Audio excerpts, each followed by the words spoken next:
এখন পর্যন্ত আপনারা দেখেছেন যে ফর লুপ, হোয়াইল লুপ এবং ফর ইচ লুপ এই তিনটা কীভাবে কাজ করে। এই তিনটার ভিতরেই আরও দুইটা কিওয়ার্ড আছে, কন্টিনিউ এবং ব্রেক।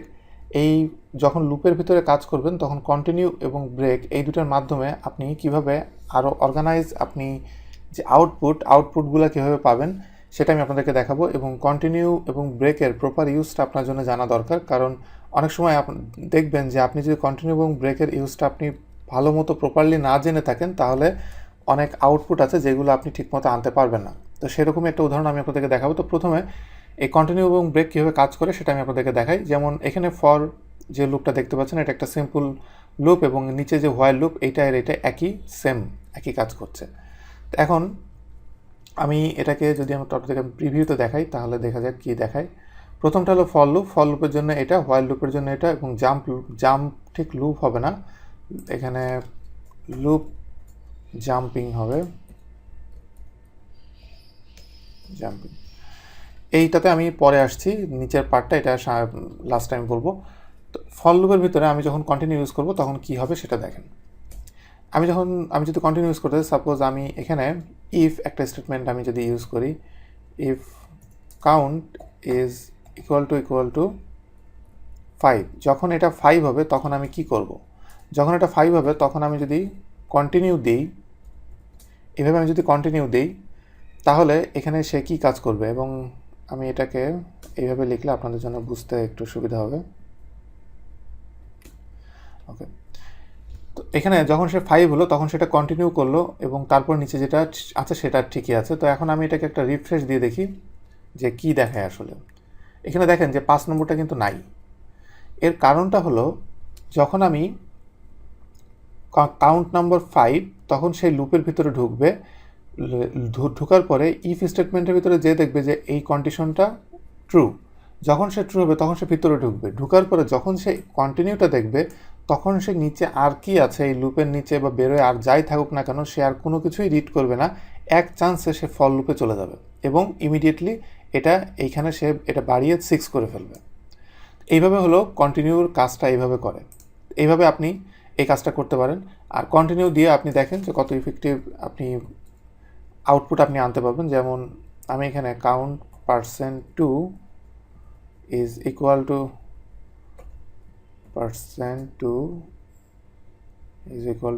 0, যদি এইটা হয় তাহলে এখানে কি হয় সেটা দেখেন। আমি যদি রিফ্রেশ দিই তাহলে এখানে দেখেন যে শুধুমাত্র অড ভ্যালুগুলো আমি এখানে পেলাম, কারণ সে যখন দেখবে যে এইগুলা এই কন্ডিশন মিট করছে সো ইভেন নাম্বারগুলো সে এখানে আউট করে দিবে। আমি যদি শুধু ইভেন নাম্বারগুলো চাই সেই ক্ষেত্রে আমি এটাকে নট ইকুয়াল টু দিয়ে দিব, দিয়ে আমি যদি রিফ্রেশ দিই তাহলে এখানে দেখবেন শুধু ইভেন নাম্বারগুলো চলে এসেছে। যেটা আপনি এই কন্টিনিউর ইউজটা আপনি যদি না জানেন তাহলে আপনার পক্ষে এই ধরনের লুপিং করতে খুব কষ্ট হবে। তো এইভাবে ফর লুপের ভিতরে কাজ করে। একই কাজটাই আমি যদি এখানে যে হোয়াইল লুপ আছে আমি হোয়াইল লুপে করি তাহলে ডিফারেন্সটা কি হয় সেটা আমরা দেখি, বা একই কাজ হয় কিনা। এখন আপনি যদি এখানে দেখেন যে আসলে মেন সমস্যাটা কি, এখানে আসলে এটা কাজ করবে কিনা, আপনি যদি ভালো করে দেখেন তাহলে দেখবেন এটা কিন্তু আসলে কাজ করবে না। এটা এইভাবে আপনি যদি কাজ করেন তাহলে আসলে একটা প্রবলেম। তো আমি এখানে এটা কমেন্টে লিখে দিই।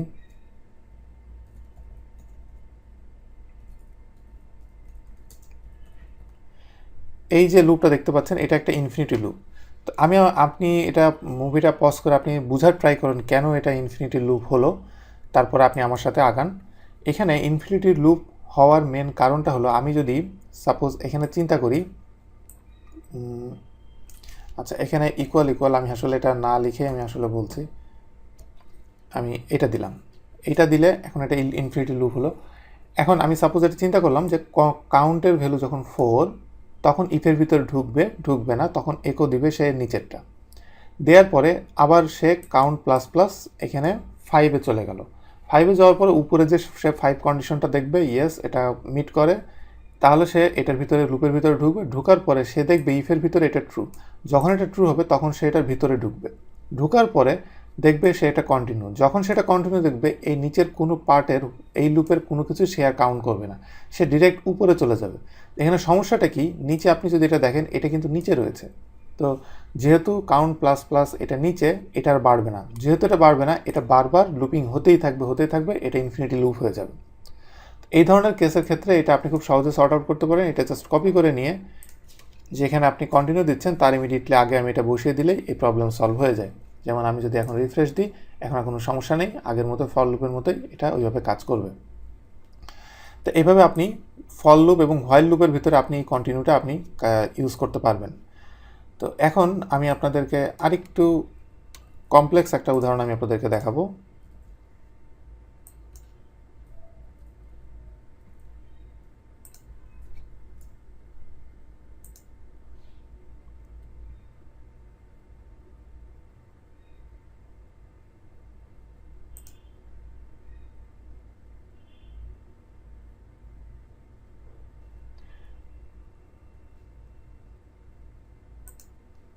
এখানে যদি দেখেন, আমি এখানে উপরের ফর লুপ যেটা, সেটাকেই আমি জাস্ট এখানে কপি করে এনেছি এবং এটাকে আমি একটু কম্প্রেস করে ফেলছি। এখানে আমি প্রথমে একটা কাউন্ট নিয়েছি, কাউন্টের এটা যদি ইকুয়াল টু 3 হয়, এখানে 3 দেব, তাহলে এটার একটা আউটপুট সে আমাকে দিচ্ছে। এখন আমি যেটা করব, এই ফর লুপটা আমি আবার কপি করব, করে এইটার ভিতরে আমি আবার এটাকে পেস্ট করব। তাহলে আপনি একটু বোঝার ট্রাই করেন যে এখানে আসলে কি হলো। আমি এখানে ফরের ভিতরে এই ভেরিয়েবলটাকে কাউন্ট 2 করে দিচ্ছি, কাউন্ট টু, এবং প্রথমটা কাউন্ট 1, পরেরটা কাউন্ট 2, এবং একইভাবে আউটপুট যেটা আসবে সেটা কাউন্ট 1। আমি আসলে আগে লিখে নিই, তারপর আপনাদেরকে বুঝাই, আপনি প্রথম থেকে আপনার বুঝতে আপনার একটু সমস্যা হতে পারে।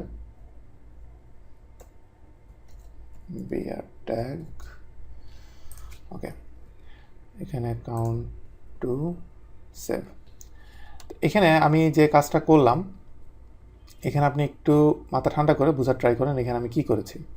এখানে আমি যে কাজটা করেছি, ফর লুপ যেটা নিয়েছি, এই ফর লুপটা হলো এখান থেকে শুরু হয়েছে এতটুকু, এই টোটালটাই ফর লুপ। ফর লুপের ভিতরে সে কাউন্ট করবে, কাউন্ট করতে করতে যখন সে ইফ স্টেটমেন্টের ভিতরে যে এখানে 3 পাবে, তখন সেটাকে কন্টিনিউ করে উপরে চলে যাবে। আমি আগে এটা আপনাকে রান করে দেখাই, কি দেখাই।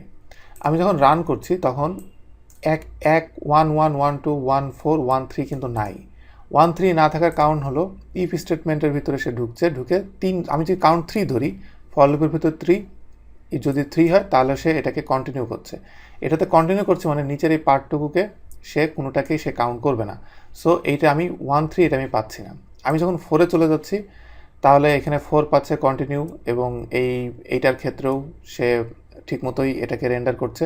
করার পরে এখানে লাস্ট পার্ট যেটা, সেটাকে সে এখানে আউটপুট দেখাচ্ছে। তো এখানে আমি 10 পর্যন্ত না দিয়ে এটাকে আমি 5 পর্যন্ত করি। 10 পর্যন্ত আসলে অনেক লং হয়ে যায়, দুইটাকে আমি 5 পর্যন্ত করি, সেভ। এখন অনেক ছোট হয়ে গেছে।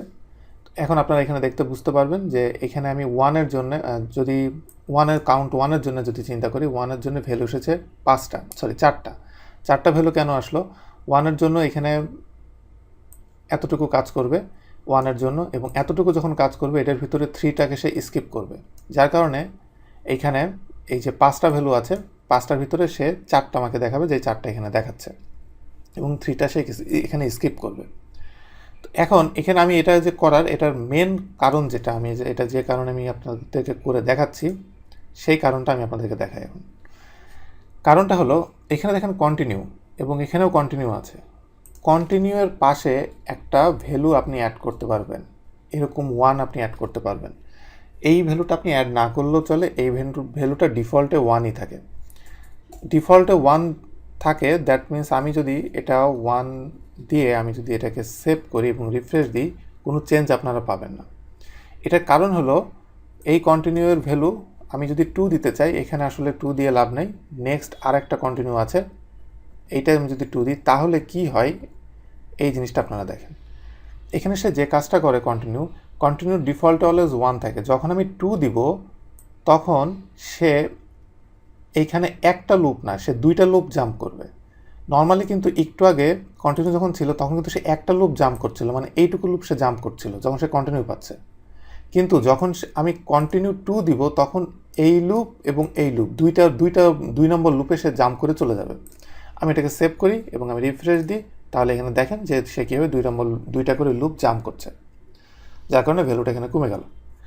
এই জিনিসটা আপনাকে অবশ্যই আরেকটু আপনি ভালো করে দেখেন, এই কোডিংটা আপনি পাবেন, এই কোডিংটা ভালো করে আপনি প্র্যাকটিস করেন, তাহলে কন্টিনিউয়ের পরে যে ভ্যালুটা আপনাকে বসাতে হবে এটা খুব কমপ্লেক্স টাইপের, যখন ডাটাবেজের ভ্যালু নিয়ে আপনি কাজ করবেন আপনার এটা কিন্তু দরকার হবে। সো এই কনসেপ্টটা ক্লিয়ার হওয়া খুব বেশি ইম্পর্ট্যান্ট।